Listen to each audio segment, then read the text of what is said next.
Can you hear me?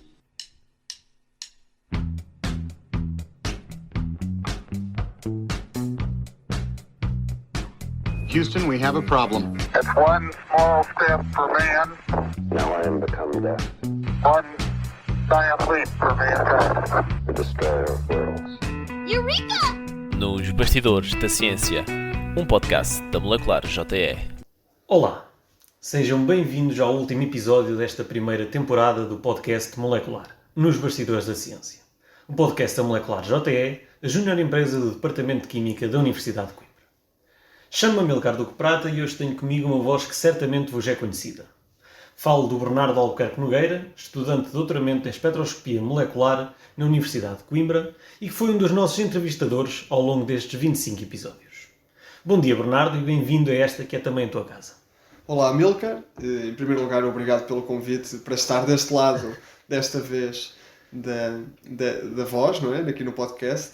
É um prazer não só participar como entrevistado, digamos assim, mas também neste último programa, neste último episódio da primeira temporada. Muito bem, e vamos começar já por tocar no teu doutoramento. Tu trabalhas na área de estrutura molecular e espectroscopia vibracional e o tema da tua tese é o design e a caracterização de novos materiais com polimorfismo de cor. O que é isto do polimorfismo de cor e quais é que são os objetivos do teu projeto? De facto, o meu trabalho centra-se nessa área do polimorfismo de cor e aquilo que eu me propus no projeto foi fazer síntese de novos materiais que mostrassem essa característica e caracterizá-los para os conhecermos melhor. Esta característica de polimorfismo de cor, se eu puder dividir em duas partes, é primeiro o polimorfismo, que é, de uma forma muito resumida, a capacidade de uma molécula existir em dois sistemas cristalinos diferentes, portanto em dois cristais diferentes, com arranjos diferentes. E se pudermos fazer uma analogia também muito simples, a mais simples possível, imaginemos que temos umas peças de Lego, todas iguais, portanto como se fossem todas a mesma molécula, cada peça de Lego é uma molécula, e elas juntam-se de formas diferentes, mas a unidade básica, mais pequena, neste caso a molécula, é sempre igual. E portanto, nós podemos ter a mesma molécula que se organiza com as vizinhas de forma diferente e que, portanto, resulta num cristal diferente, numa forma sólida diferente, e diz-se então que essa molécula apresenta polimorfismo. Ora, estas estruturas diferentes podem apresentar um conjunto relativamente alargado de propriedades físico-químicas diferentes, e no caso das moléculas que eu estudo, que apresentam polimorfismo de cor, a principal característica que difere num sólido e no outro é exatamente a cor. E, portanto, nós podemos ter a mesma molécula em dois sólidos diferentes, por exemplo, vermelha num dos casos e amarela no outro. Muito bem, portanto, já percebemos o que é o polimorfismo de cor e como é que tu fazes estes estudos? Que técnicas é que tu usas? O que é que tu observas de facto? O que é que tu pretendes perceber de facto nestas moléculas? Ok. O projeto está dividido em várias partes. Primeiro nós fizemos um estudo computacional para, com base em algumas moléculas que já eram conhecidas e que apresentavam esta característica, tentar prever que outras semelhantes, com grupos funcionais diferentes, poderiam também apresentar esta característica e de alguma forma levar um bocadinho mais além aquilo que já era conhecido, nomeadamente terem cores mais diferentes. Portanto, dois cristais da mesma molécula terem cores substancialmente diferentes. Podemos falar um bocadinho mais à frente do que é que já se conhece, mas normalmente são cores relativamente parecidas, vermelho, amarelo e laranja, por exemplo, como eu falei há um bocadinho. E, portanto, o nosso objetivo inicial era pensar que outras moléculas pudessem ser sintetizadas. E, portanto, primeiro foi um trabalho de previsão computacional.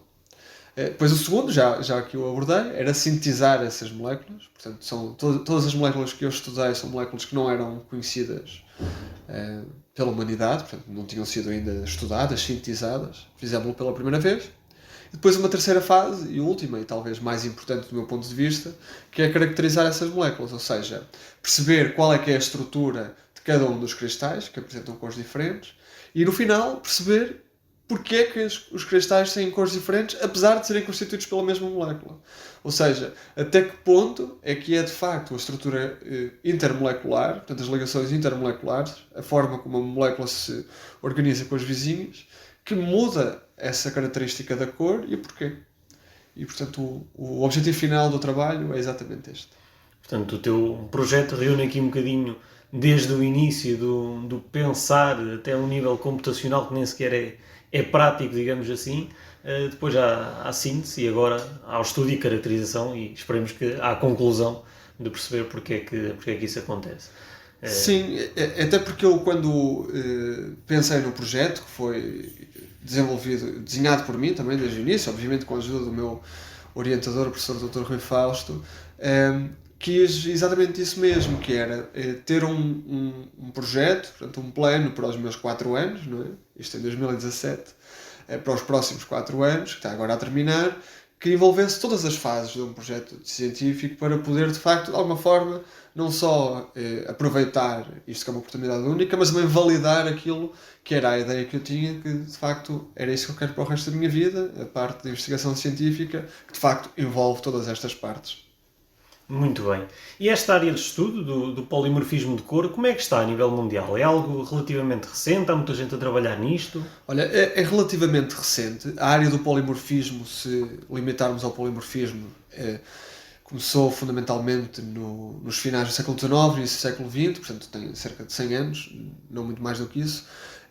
Tem algumas aplicações práticas muito interessantes, nomeadamente na área da farmácia, da indústria farmacêutica, e portanto tem bastante investimento, mas aí não se estuda propriamente as mudanças de cor, são outras mudanças, nomeadamente solubilidade, biodisponibilidade, estabilidade dos polimorfos, e portanto aí sim tem um grande desenvolvimento já há alguns anos. Na área do polimorfismo de cor não há muitos sistemas conhecidos no mundo, portanto não há muitas moléculas conhecidas no mundo que apresentam esta característica. Eu diria que são à volta de uma dezena, não muito mais do que isso, e é relativamente recente. Os primeiros estudos são dos inícios do século XXI, portanto ali por volta de 2000, 2001 foi quando houve os primeiros estudos.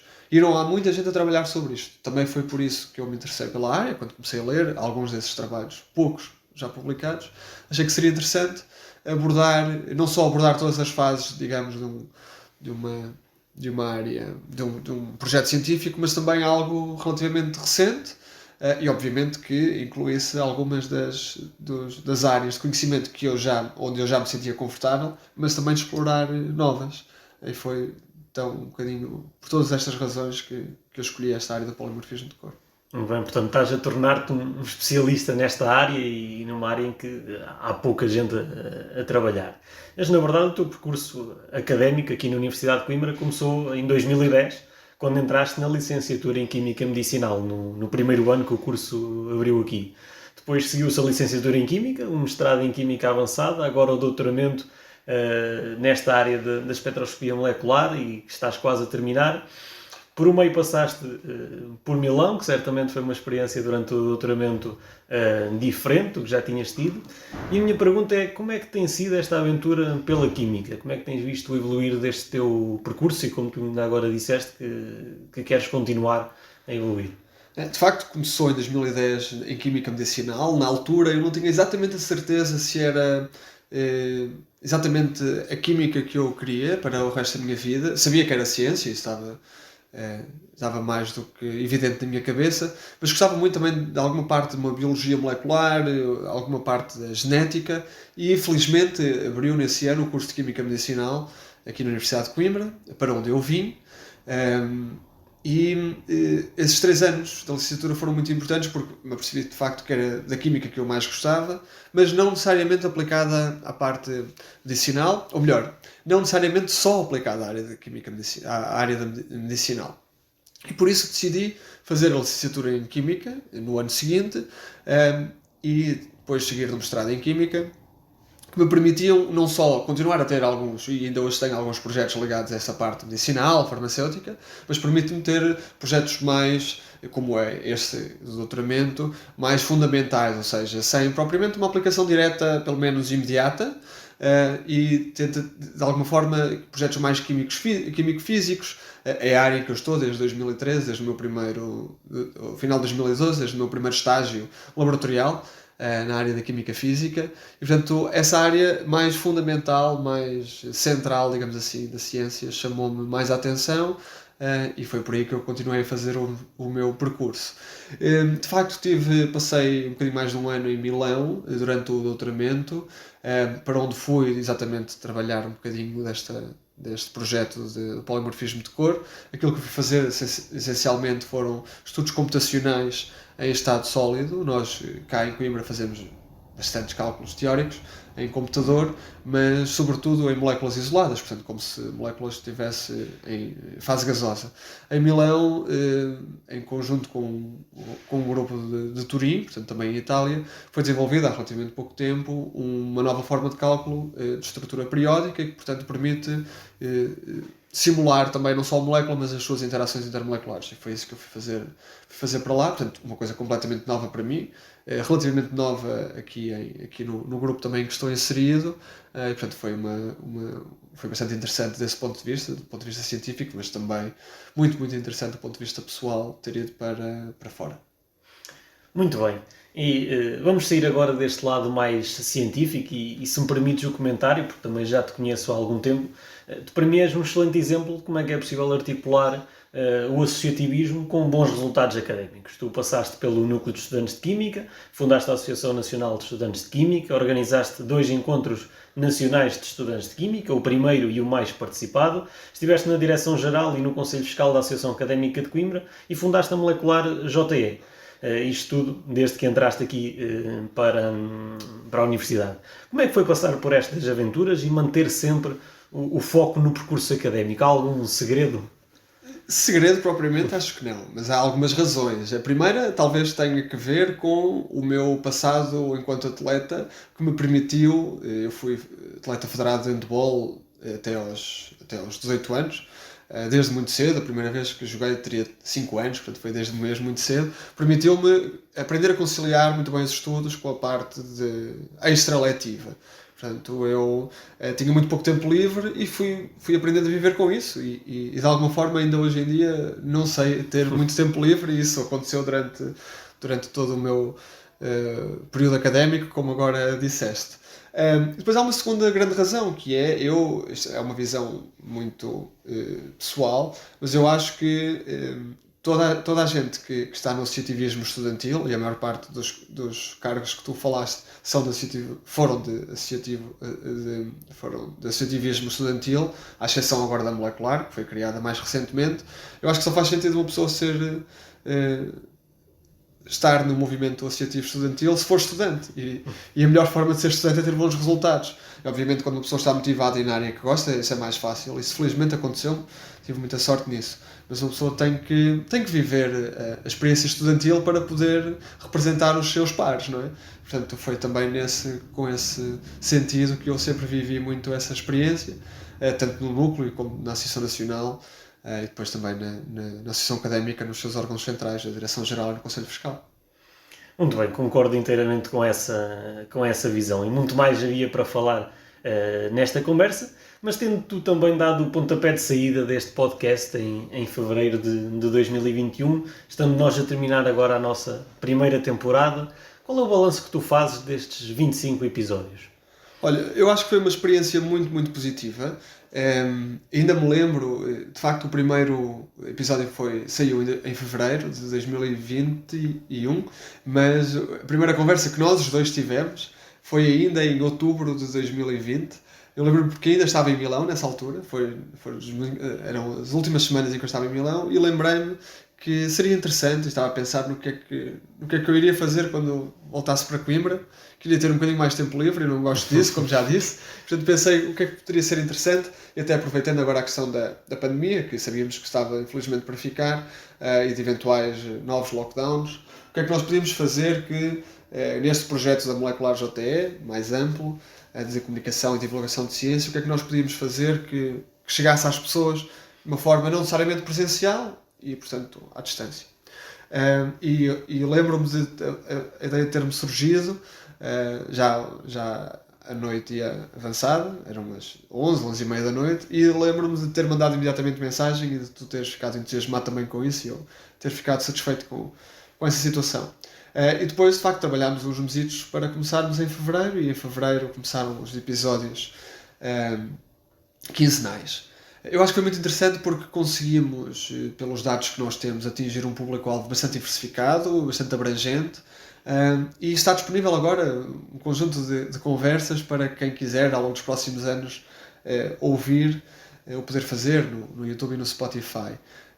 Eu acho que é muito interessante porque, para além de estarmos a divulgar a ciência, em particular projetos de doutoramento, estamos também a divulgar vários tipos de pessoas diferentes, não é? Que constituem a ciência, e são as pessoas que fazem a ciência, e abordagens diferentes, maneiras de pensar diferentes.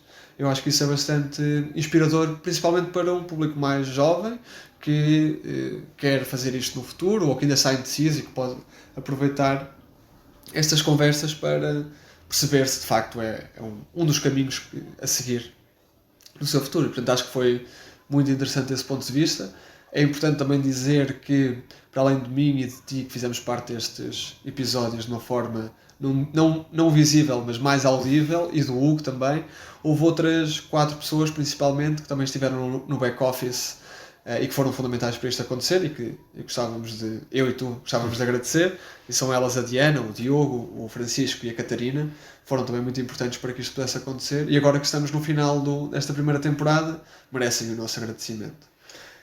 E eu gostava só de dizer também que espero, agora que também estou já saí da molecular, como alguns de vocês saberão, e já não vou ter nada a ver com a segunda temporada. Eu gostava só de deixar os desejos de sucesso e que pensem bem no que é que pode ser interessante para diversificar aqui um bocadinho esta forma de abordagem científica que tivemos até agora, que eu acho que resultou muito bem, mas que pode ser alterada eventualmente para o futuro.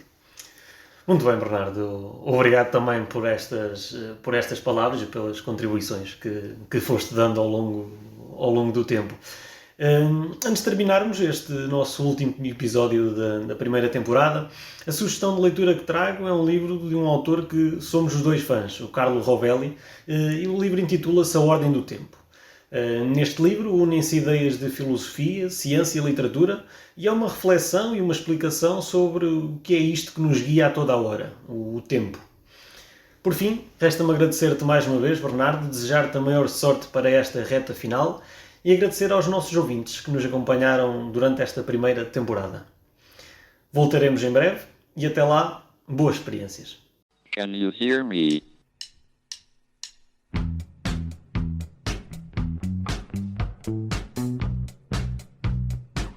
Houston, we have a problem. It's one small step for man, Now I am become death, one giant leap for mankind. the destroyer of worlds. Nos Bastidores da Ciência, um podcast da Molecular JE.